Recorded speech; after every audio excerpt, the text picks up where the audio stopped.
Salut beau gosse. Putain de merde, mais ouais, je crois que je commence à vieillir. Hein. Est-ce que vous sentez cette odeur? Est-ce que vous sentez ce sentiment? Parce que je crois bien que le trailer de Scream 5 il vient de sortir, et à mon avis, ça va être exceptionnel. Et est-ce qu'on peut prendre juste 5 minutes pour se rendre compte de la période de nostalgie dans laquelle nous sommes? On a quand même eu le droit au retour de Halloween, de Candyman, on va également avoir en fin d'année Ghostbusters qui est de retour. On a tout un tas de franchises qui reviennent, on a quand même Scream aussi qui revient, donc ces franchises très fortes aussi, un peu de cette nostalgie du passé qui revient en fanfaronne. Je trouve ça très intéressant, et d'autant plus que pour ceux qui sont fans des films d'horreur, revoir ces figures comme Ghostface, revoir Michael Myers, tout ça, vraiment ça porte du bonheur en bouche, et j'espère qu'on aura le retour un jour de Vendredi 13, de Freddy et de toutes ces sagas encore plus puissantes. Mais cette exaltation de ces franchises là, et j'ai évoqué aussi Ghostbusters, mais on peut évoquer Dune aussi qui était en quelque sorte de retour, ben ça reste très intéressant de voir qu'il y a quand même cette nostalgie du passé qui est toujours présente dans notre société. Peut-être que encore une fois ça réserve des surprises pour l'avenir, donc on croise les doigts et on croise les boules, mais ça c'est autre chose. Et pour les filles qui peuvent pas, bah je suis désolé. Ça se voit que je suis de bonne humeur, non? Est-ce que ça se voit que je suis de bonne humeur? Parce que j'ai tellement hâte de regarder ce trailer de Scream 5. Scream, c'est une saga que j'aime particulièrement, c'est une saga qui a quand même forgé mon amour pour le cinéma horrifique. Je vais pas pouvoir faire un classement, mais je pense que je mets le premier évidemment en première position, ensuite vient le deuxième, et j'ai encore du mal à partager le 3 et le 4, j'arrive pas à savoir lequel je préfère. Je pense que je préfère quand même le troisième opus, même si le quatrième il arrive quand même à se défendre, et donc je suis un énorme fan, je pense que ça peut se voir, il est quand même magnifique. Frérot, si tu passes par là, je sais que c'est à toi, mais je te l'ai piqué le temps d'une vidéo, je suis désolé, et vraiment je suis trop content de voir ce retour là, donc je suis extrêmement curieux. J'avoue que je sais pas du tout à quoi m'attendre. On a juste eu le poster qui est sorti, le poster est absolument dingue, il est magnifique, il est parfait, vraiment c'est ce qu'il fallait faire. Et donc si vous l'avez pas compris, mais l'objectif de cette vidéo c'est de découvrir le trailer avec vous, parce que moi je l'ai jamais vu, vous l'avez sûrement vu, mais c'est de la triche. Et puis ensuite je vais tenter d'analyser les plans, essayer de théoriser, essayer de comprendre ce que le réalisateur a voulu nous dire, essayer de voir aussi vers où ça nous amène. Bref, on va essayer de parler, de faire une sorte de bilan en fin de compte du trailer. Ça va être intéressant aussi de voir le changement de réalisateur, puisqu'on est face à un nouveau réalisateur, c'est plus Wes Craven qui malheureusement n'est plus de ce monde, et d'ailleurs j'espère qu'il va bien où il est. Wes Craven c'est un mec qui a forgé ma jeunesse, hein, avec tous ses films il a forgé mon imaginaire, donc je lui dois beaucoup. Ah oui, et si, avant de commencer à regarder le trailer et le découvrir avec vous, n'hésitez pas à vous abonner, à lâcher un petit like, ça me ferait extrêmement plaisir. Et puis à la fin du trailer, commentez, parce que j'ai envie de savoir ce que vous pensez du film, ça c'est les plus importants. Bon allez, j'arrête de vous embêter, on va commencer tout de suite. Laissez-moi juste le temps de trouver le trailer. J'avoue que j'ai juste à cliquer et c'est bon, mais je sais pas, j'ai envie de profiter un peu du moment. Laissez-moi juste 2-3 minutes et j'arrive. C'est parti, let's go pour la découverte du nouveau trailer. 1, 2, 3.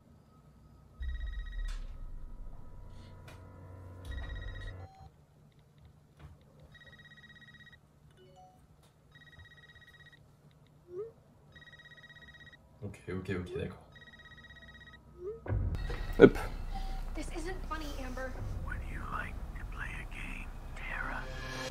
Ah putain, je suis trop content, c'est incroyable. Ok, d'accord. Tu comprends tout de suite dans quelle ambiance ils veulent nous immerger dès le début, c'est l'exaltation de la saga Scream dès le direct. C'est ce qu'il faut faire en même temps.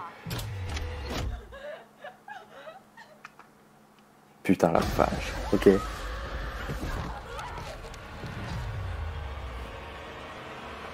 Ok, et ça commence plutôt fort. Hein. On voit direct dans quelle ambiance ils veulent nous plonger. Hein. Ok, d'accord.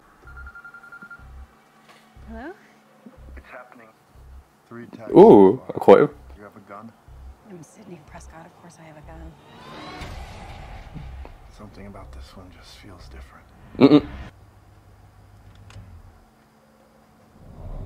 Oh là là là là, c'est tellement, ça rend trop bien la caméra, c'est abusé. Ok.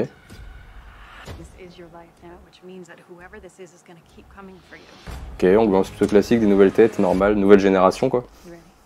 Oh là là là là, oh là là là là.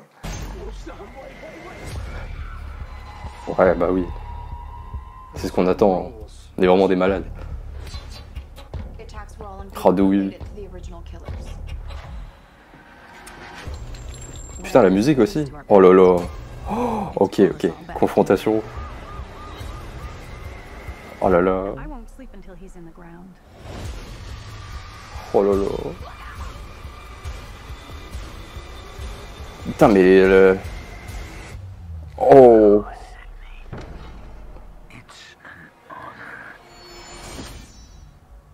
Oh là là, c'est trop stylé. Bah oui. Ok. Et du coup ça confirme le fait que c'est Scream et c'est pas Scream 5. Waouh! J'avoue que les trailers de Scream, le problème, et c'est un peu le cas là, c'est que ça spoil un peu certains destins des personnages, mais c'est très difficile de faire un trailer. Je crois que c'est Wes Craven qui disait ça, donc le réalisateur des précédents opus. Il disait que le plus long c'était de faire des trailers parce que du coup, vu que Scream, ça se base uniquement sur des meurtres et sur de savoir qui va réussir à rester en vie et ceux qui vont mourir, et bah du coup c'est un peu difficile de faire des trailers sans spoiler. Et là, ça spoil certains personnages, à voir s'ils auront une importance dans la suite du récit, mais ça reste quand même assez bien fait, donc plutôt gros respect par rapport à cela. Bah les amis, honnêtement, de toutes les bandes annonces qui sont sorties, par rapport aussi aux médias qui est Scream là, je trouve que c'est l'une des meilleures bandes annonces sorties depuis cette année. Je trouve que c'est une bande annonce qui te hype, qui en dévoile des choses, qui arrive à être mystérieuse, et c'est tout ce qu'il faut faire. C'est une bande annonce qui arrive à la fois, je trouve, à être très, comment je pourrais dire ça, à convenir à une nouvelle génération qui pourrait découvrir Scream avec ce nouvel opus, qui pourrait être attirée par rapport au concept du film, par rapport au masque de Ghostface aussi, parce que voilà, les jeunes ils ont envie de voir des meurtres, ils ont envie de voir le tueur, et aussi les vieux de la vieille comme nous qui connaissons la saga Scream sur le bout des doigts, donc cette ancienne génération qui a quand même les bases sur la saga et sur les films d'horreur en général. Là, on reste dans un film qui peut convenir aux deux, qui mélange les deux, mais je trouve que, contrairement par exemple à Halloween, qui est une saga qui essaie notamment de s'adapter aux nouvelles générations, à proposer de nouveaux personnages, etc., là on reste dans un film qui se destine aux fans, parce que tu vois, si t'as pas vu les anciens Scream, là tous les personnages qui sont mis en avant, comme Dewey, comme Sidney et comme Gail, bah tu comprends pas qui c'est, tu te dis mais attends, mais c'est qui ces vieux là, pourquoi ils sont là devant le film, moi ça m'intéresse pas. Donc ça c'est très bien de se focaliser sur la grosse fanbase de Scream, surtout que Scream les gars, c'est pas des films qui sont si vieux que ça, c'est des films qui ne vieillissent pas, c'est des films qui fonctionnent encore extrêmement bien. Vraiment, regardez les anciens Scream, c'est très important, c'est des excellents films et puis ça va vous forger votre culture. Il y a tout un tas de trucs à dire sur ce trailer, mais ça se voit que je pense que je suis trop content parce que c'est un trailer qui fonctionne super bien, et de revoir le masque et de voir tout ça, de revoir une nouvelle aventure avec en plus ces anciens acteurs là, moi ça me touche énormément, c'est vraiment quelque chose qui me fait extrêmement plaisir, et je pense qu'en salle, moi je vais être comme un dingue, je vais venir déguisé, hein. D'ailleurs si vous voulez venir avec moi, on y va tous ensemble les gars, on va se taper des barres. Avant de rentrer en détail dans les quelques plans, parce que c'est quand même aussi l'objectif de cette vidéo, d'analyser, je voulais juste te dire qu'il y a un truc qui ressort énormément de ce trailer, au-delà du fait qu'il se dirige quand même aux fans, c'est quand même que nous avons affaire à une nouvelle réalisation, et je trouve que ça se ressent. Là, au niveau des lumières, il y a des jeux de lumière que je n'ai jamais vu auparavant, plutôt dans la saga Scream. Wes Craven, il arrivait à mettre une ambiance, notamment dans le premier, dans le deuxième Scream, je trouve, qui était extrêmement bonne. Wes Craven, en fait, là où il était le plus fort, c'était pas forcément au niveau de l'ambiance, mais c'est plutôt au niveau de la tension. Scream, c'est encore des films qui me donnent les mains moites aujourd'hui, même si je connais quand même le destin de l'ensemble des personnages. C'est des films qui gèrent extrêmement bien la pression, qui gèrent extrêmement bien la tension, et qui arrivent encore aujourd'hui à fonctionner tout simplement parce que Wes Craven est un pur génie de réalisation au niveau de la tension, etc. Là où par exemple un Freddy qu'il a réalisé, le premier Freddy, c'est un film qui, au niveau de l'ambiance, est absolument dingue, mais au niveau de la pression, il n'est pas assez élevé. C'est plus un film qui fait peur aujourd'hui. Par contre, c'est un film qui visuellement est encore très joli, qui a un travail des lumières qui est absolument pharaonique. Et dans Scream, il a eu un peu de mal à travailler cela, et là justement, je retrouve un côté beaucoup plus travaillé au niveau de la mise en scène, au niveau des lumières, et je trouve que c'est visuellement super beau. Il y a des plans qui sont absolument magnifiques, qui sont contrastés, qui donnent vraiment une couleur, une ambiance. Tous les personnages sont bien mis en avant, bien cadrés. Il y a vraiment un effort qui est fait par rapport à cela. Là, je pense à la scène où Dewey, il avance dans ce couloir qui est tout bleuté, avec Ghostface qui est en face de lui, qui est bleuté aussi.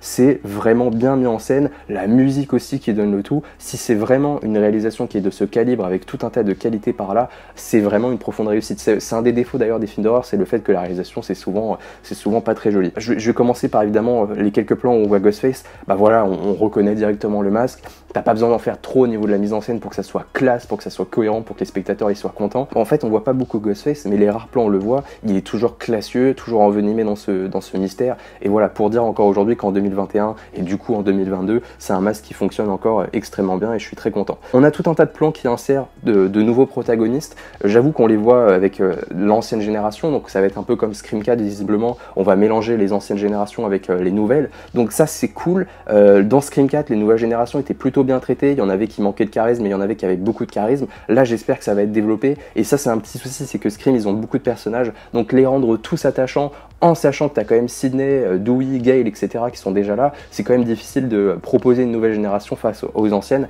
mais là le trailer mise quand même beaucoup plus sur ces anciennes générations, et c'est tant mieux. Je vais pas me concentrer sur tous ces protagonistes qui ont l'air d'avoir des caractères tous différents, etc. Mais voilà, j'attends quand même un bon développement et que je m'y attache un minimum, parce que c'est quand même à mon avis de la chair à canon, c'est des personnages qui vont majoritairement mourir, si je peux me permettre. On a également ce plan avec Dewey, on voit qu'il est en train de recharger son revolver. Dewey, c'est un personnage qui a toujours une évolution assez intéressante à à suivre dans les Scream. C'est vraiment ça. Dans le premier Scream, c'est un flic qui est pas très doué, c'est un policier qui est pas très doué, pardon. C'est quelqu'un qui est encore un apprenti en fin de compte. Dans le 2, il s'affirme, dans le 3, il s'affirme encore plus, et dans le 4, il s'affirme encore plus. Et c'est aussi un problème aussi que j'ai eu avec les Scream, c'est que plus il évoluait, plus il avait un petit rôle de comic relief que moi me déplaisait. Là, on le voit badass, on le voit déterminé. C'est peut-être devenu un vieux con et c'est ça que j'ai hâte de voir. Et là, on dirait un flic qui va défoncer des gueules, qu'on a plein le cul de vivre encore une fois tout un tas de drames. Et là, il y a un côté extrêmement badass qui se prolifie et moi, je suis très content. Et puis de le voir face à face à Ghostface, c'est aussi l'intérêt de ça et c'est aussi l'intérêt de cette bande-annonce. Là, c'est qu'on voit Sidney face à la menace, face à Ghostface, donc le tueur, et on voit également Dewey face au tueur. Donc on va voir aussi ces personnages-là et voir aussi leur destin, si ça va changer, etc. Mais là, je m'attarde sur ce plan parce que je le trouve absolument magnifique avec la lumière bleutée. En plus, c'est un bleu qui est pas très violent, c'est un bleu qui est vraiment pour plonger dans une forme d'ambiance et une forme d'atmosphère. Et avec ce plan principal où on voit Ghostface et le bleu derrière, c'est absolument magnifique. Vraiment, là, Dewey et Ghostface, c'est vraiment, il y a quelque chose de très badass qui en ressort et c'est très, très joli comme plan. On a également ce genre de plan où le protagoniste est filmé à l'encadrement de la porte, extrêmement, tout est cohérent, tout est aligné. Et on a aussi cette caméra qui penche un petit peu pour donner un effet de style un peu de malaise en fin de compte. Donc là, on sent que logiquement, si on suit la logique de la façon dont c'est filmé, logiquement, ce personnage-là va être en menace et donc va être chassé par Ghostface. Donc, et tu vois que c'est filmé de travers pour donner un sentiment de malaise, pour donner un sentiment de menace. Et ça, c'est le genre de plan. Et en plus de ça, la caméra qui recule, ça donne un effet de style qu'on n'a pas forcément vu dans les anciens Scream. Donc, je suis content de voir une forme d'évolution au niveau de la réalisation, tout simplement. J'en perds mes mots tellement que je suis concentré. Et j'en suis désolé d'ailleurs. Après, ça reste assez classique en fin de compte. Hein. J'avoue que j'ai un tout petit peu peur, c'est que j'attends que ça soit Scream, mais en même temps, j'attends une forme d'évolution. Et pour moi, la seule évolution, et c'est ce que me fait rendre compte ce trailer, c'est le fait que peut-être qu'on va avoir un de nos personnages principaux qui vont mourir. Je pense évidemment au trio gagnant. Et d'ailleurs, j'aimerais vous partager une théorie, c'est que je pense sincèrement que, à mon avis, hein, je pense que si j'étais à la place de l'équipe technique, moi, je ferais mourir Sidney Prescott, tout simplement parce que ça fait déjà beaucoup de combats qu'elle mène, et surtout que je pense que, sincèrement, s'il y a d'autres Scream qui se prolifient, qu'il y en a d'autres qui vont sortir avec différents personnages, on aura toujours besoin de s'attacher à des personnages principaux qui sont là à l'origine de la saga. Sauf que Scream, Sidney, elle fonctionne extrêmement bien toute seule, alors que, par exemple, Dewey et Gale, c'est vraiment deux personnages qui sont liés et qui peuvent former une équipe de choc et qu'on a plaisir à suivre. Et donc, c'est peut-être un peu mieux de faire sauvegarder ces deux personnages, parce que si tu enlèves Gale à Dewey, c'est pas pareil, si tu enlèves Dewey à Gale, c'est pas pareil non plus. Donc, c'est vraiment deux personnages qui sont liés. Soit tu les fais mourir les deux, mais pour moi, c'est improbable, soit tu conserves les deux et tu fais mourir Sidney Prescott. Et pour moi, je sais pas si ça sera le cas, et ça sera sûrement pas le cas, je suis en train d'émettre des théories farfelues, mais j'ai le sentiment que s'il devait prendre une décision pour faire mourir un personnage,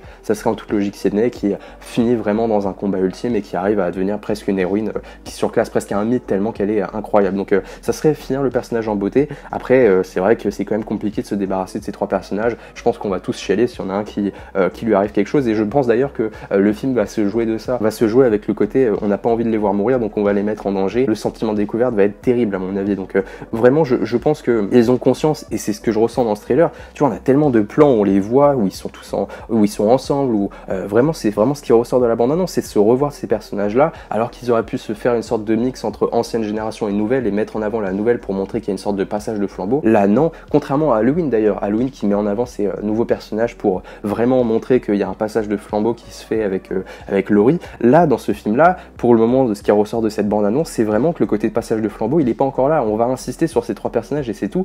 Et c'est toujours ce qu'on a voulu voir, parce que créer des nouveaux personnages, c'est compliqué encore une fois. On a également ce plan où on voit Sidney qui arrive à la fin, absolument dingue. Et d'ailleurs, cette caméra qui avance toujours en avant, c'est assez intéressant de voir ça. Il y a tout un tas de plans où la caméra avance ou alors elle recule, elle est sur un rail, et c'est très fluide, c'est très joli, ça colle parfaitement à la mise en scène de Scream, et ça donne profondément envie. Et voilà, elle va être confrontée à Ghostface toujours aussi classieux vers la fin de la bande-annonce. Et c'est ce moment où il va y avoir une confrontation logiquement. Et voilà, ça traite d'ailleurs Sidney comme une véritable légende, et c'est ce que Ghostface dit. Donc c'est vraiment trop cool. Et moi, ça me fait vraiment extrêmement plaisir de voir ça et de voir que c'est des gens qui ont l'air de maîtriser leur sujet. Avant de conclure, j'ai quelque chose à vous dire, c'est que j'ai juste un tout petit peu peur que ça soit un peu trop une réédite des anciens films. Ce que je veux dire par là, c'est qu'on a l'ancienne génération qui se mélange à la nouvelle et qui essaie tout simplement de faire face à la nouvelle menace de Ghostface et essaie de trouver qui est le meurtrier. Donc ça reste extrêmement classique. Donc j'espère qu'il y aura des rebondissements, d'où ma théorie que les rebondissements et le côté un peu nouveau du film, ça sera peut-être de faire souffrir nos anciens personnages, les personnages qu'on aime. Peut-être que ça sera la fin d'un d'entre eux, et donc c'est ce que j'espère pas évidemment, moi j'ai envie de les voir survivre, mais en même temps d'avoir une fin badass, d'avoir aussi des personnages principaux qui meurent, bah voilà, ça donne un côté plus sérieux au film et ça nous permet de nous faire peur. D'ailleurs, l'ambiance du film, si tu regardes bien la bande-annonce, il n'y a pas énormément de blagues, il y a quelques blagues évidemment, mais je veux dire, il n'y a pas beaucoup d'humour, ça reste une ambiance qui est très sombre, hein. En fait, on se rapproche d'une ambiance à la Scream 1 et 2, hein. Même ce plan-là, tu vois, où t'as la maison en face d'elle, où on est derrière Sydney, enfin c'est extrêmement joli comme ce genre de plan, c'est typiquement ce genre de plan qui est Screamesque si je puis dire, parce que voilà, la maison c'est toujours un peu cette phase finale dans Scream, où on a tout simplement la résolution du mystère, et rentrer dans une maison dans Scream, c'est prendre le risque que Ghostface se cache dans un placard. Donc encore une fois, c'est ce genre de plan très joli. Regardez-moi cette gestion des lumières au niveau de la maison et tout, c'est absolument dingue. C'est là où je trouve qu'il y a quand même eu un bond en avant au niveau de la réalisation, et qu'on arrive à faire avec des films qui n'ont pas énormément de budget, c'est pas un blockbuster énormément, mais on arrive à avoir des films qui visuellement sont très jolis, hein. Vraiment, c'est absolument dingue d'avoir ça, et la réalisation elle est vraiment top, et j'ai hâte de voir ça en temps réel, et surtout les scènes d'action, parce que c'est là où la réalisation peut vite partir en couille, les scènes où il y a une forme de tension, etc. Il faut être parfois très lent, prendre son temps tout en essayant de donner du rythme, donc c'est parfois particulier, et c'est ce qu'arrivait à faire Wes Craven, donc j'ai hâte de voir tout ça. Et là, on se rapproche de l'ambiance de Scream 1 et 2, et je vous avoue que c'est pas pour me déplaire, au contraire, c'est même pour donner un énorme sourire. Je suis vraiment trop content, cette bande-annonce, elle annonce que du lourd. On va finir avec ce plan du masque de Ghostface que je trouve absolument dingue. En plus, il est là, quoi. Regardez-moi ça, c'est le même. Il fait un petit peu plus jaune, mais c'est à cause des lumières qui me balancent bien dans la gueule. Et j'avoue que je suis trop content de revoir cette franchise au cinéma. En plus, dès le début d'année 2022, enfin, est-ce qu'on pouvait commencer l'année d'une meilleure façon? Écoutez, c'était un trailer qui est extrêmement bien fait, extrêmement bon, qui donne envie d'aller voir le film, qui donne envie d'acheter des produits dérivés, des Blu-ray et tout. Et d'ailleurs, je voulais vous dire, c'est qu'on va se retrouver bientôt le 25 octobre, si je dis pas de bêtises, parce qu'il y a la sortie en Blu-ray 4K du Steelbook de Scream, le premier Scream qui sort en 4K. Donc ça va être l'occasion pour moi de faire un unboxing, de faire un test en Blu-ray, de vous donner mon avis, mon ressenti par rapport à la qualité et si ça vaut le coup de l'acheter. Et donc si vous êtes fan de Scream, n'hésitez pas à vous abonner. Et puis on se retrouve bientôt évidemment pour toutes les critiques qui vont arriver. Merci du soutien, n'hésitez pas à liker, à commenter, ça c'est le plus important, c'est d'échanger avec vous qui me fait le plus plaisir. Si la vidéo vous a plu, n'hésitez pas à vous abonner. Et puis on se retrouve bientôt, c'est promis, à la prochaine. Mouah, ciao, bene les gars.